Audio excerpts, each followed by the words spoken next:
Here we are, Real Recovery Talk. I am your host, Tom Conrad. In today's episode, it is just me with no Benjamin B. First things first, thank you for tuning in on the podcast app, whichever one it is that you choose to use. And thank you for watching on YouTube.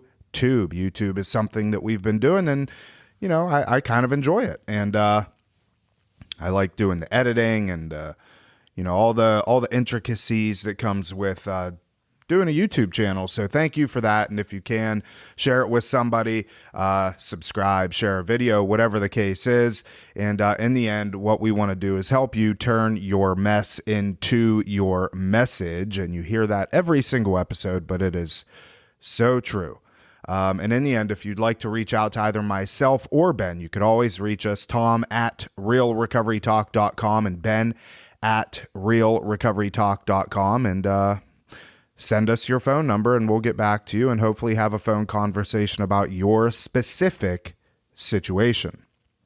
So in today's episode, I am going to talk about something that I get quite a few questions about, and it is, what is the purpose of sober living? And it is something that on a surface level seems to be self-explanatory. Sober living would appear to be a place that you stay in order to stay sober, and you live there, hence sober living. But there's a lot more that can go into it, a lot more that does go into it, and it's not just a place to live and stay sober. So there's three different categories in which I say you really have to have if you want to have a really good sober living environment. The first one is going to be structure. I know a lot of sober living houses, and they lack structure. It is exactly what it says that it is. It's just sober living. So it's a place that people stay and they stay sober, but there is no real structure, which in turn can mean that people may or may not be sober that's in this sober living environment. So what does structure look like inside of a sober living home? Well, curfew is a good idea to have. Having some sort of house manager is something good to have. Doing random drug screens is good to have. Doing breathalyzers randomly is good to have. Having maybe a community cleaning day is a good thing to have. So a community cleaning day would look like, hey, every Saturday at 3:00, everybody lives here. We are all going to take an area of the home, and that is our designated area, and we're devoted to cleaning that specific area. Doing that on a weekly basis or a bi-weekly basis is a very good idea. Keeps the place clean and, makes it look presentable, and it's your dwelling. It's where you live. So you should want it to look nice and you should want it to look presentable. So having the cleaning, having the weekly cleaning schedule, having the curfew, having the breathalyzers, the drug screening, there's a lot of things that we can do to ensure structure inside of a sober living home. One of the next areas in which I believe is extremely important inside of a sober living home is having a sense of community. There's sober living homes out there that lack this. There is no real sense of community. There just isn't. It is just a place that you basically come and lay your head at night. Now, with that being said, I fully understand that people have jobs. You're supposed to have a job. Could be a morning job from 8 to 4, could be a 4 to 11, could be an overnight shift, whatever the case is. It's good to have a job, of course. Having a sense of community inside of a sober living home means that everybody inside of this home feels comfortable with one another. And Maybe you have some sort of events on a weekly basis, or you have some sort of get together or gathering on a weekly or maybe a bi-weekly basis. You encourage people to spend time with one another, because community is an extremely important aspect of sobriety. If we go at this by ourselves, if we have no sense of community, whether it be in our sober living home or anywhere else in society, if we're isolated, that is not a good place for us to be. So having a sense of community inside of a sober living home is very, very important, because it gets people outside of themselves. It gets them to interact with more people, and it's a healthy thing to do. I've seen here at Rock Recovery Center, we've had clients in the past that are more isolators by nature. And because we believe in a strong sense of community, we believe that it's necessary that people don't isolate. I've seen people that, they want to bring some sort of gaming system in, and they will sit in their room for hours and play video games, which is one of the reasons why we don't allow televisions in your bedroom here, because we found that it was a distraction. It allowed people the opportunity to isolate more.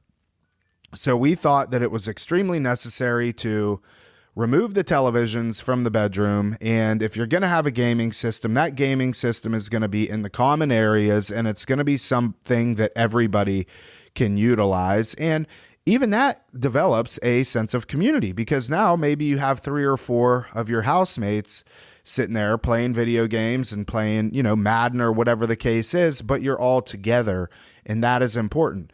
We've put ping pong tables at our sober living homes because it is important that, they can go out and they can play ping pong with one another. We encourage those sorts of things because it's very important. Having a sense of community is extremely important when getting sober and when living in a sober living environment. The third thing is going to be a strong sense of recovery. Okay. You don't want a sober living environment that isn't going to even talk about recovery or not share the message of recovery. The whole idea behind a sober living environment, yes, is for people to stay sober, but we know that staying sober is a lot more than just putting down the drink and the drug. There is a whole recovery aspect of sobriety, and it's important that we reinforce that. So we bring in speakers on a weekly basis to all of our sober living homes that bring in 12-step meetings, and we're constantly talking about sobriety. We're talking about recovery. We're asking you, hey, do you have a sponsor? When was the last time you spoke to your sponsor? What step are you on? What's the most recent reading that you did? What output do you have when it comes to your recovery? And we reinforce that on a day-to-day basis, because that is what this is all about. And we transport our clients to meetings. We tell them there's no excuse. There's no reason why you can't attend a meeting. If you, for whatever reason, can't get to one, you let us know and we'll make sure you get there. But in this day and age with Uber and Lyft and all that stuff, it's impossible to not get to a meeting, especially here in Florida. There's meetings, and I've covered this numerous times in the past. There's meetings around the clock, and there's just no reason that you can't get to one. So we are very big on supporting people in their recovery and constantly reinforcing that. So you have structure, you have community, and you have recovery. Those 3 components, if they're done well, you will have a very successful sober living home. You will have a very successful sober living environment. And you will notice that if it's your loved one that is going into a sober living home, if all three of those components seem to be intact and they are working well, your loved one is going to have a very, very, very good opportunity at staying sober long term, because a lot of these things are being reinforced, and it's like practice with repetitions. Every single day, these things are happening. I'll give you a slight example and then we'll wrap this up. Our sober living homes, we make it a requirement that you make your bed every single morning. We make it a requirement you leave no dishes in the sink. We make it a requirement that if you're leaving the property, you're going to sign out and you're going to sign where you're going, and you're going to sign back in when you get home. You're going to call us and let us know what's going on, who you're with, why you're with them, what the outcome's going to be. We do the weekly cleanings as a community. We bring the meetings in-house.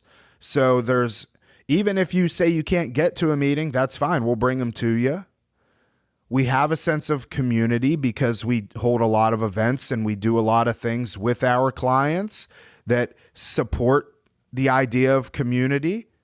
We do random drug tests. We do random drug or breathalyzers. All of these things. We have the 12 steps posted up on the walls. So they understand this stuff is constantly getting reinforced. And for them, given the situation that they're in right now with, maybe 2 weeks of sobriety, 3 months of sobriety, whatever the case is, it is good for them, and that is what they need. So sober living is extremely important. It is a very vital aspect of the recovery process if you're able to take advantage of it. I understand some people aren't capable. They don't have the resources or whatever the case is to be able to get into a sober living home. I understand. Listen, you can get sober anywhere. We know that. If the will is there, if the drive is there, if you've had enough, you can make it work no matter the situation. But being able to go into a sober living environment is very, very important, and I think should be utilized greatly. And that is it. So if you have any questions about sober living in particular, you can email me, tom@realrecoverytalk.com. You could also email ben@realrecoverytalk.com. And ultimately, we want to help you turn your mess into your message. That is it. We will see y'all later.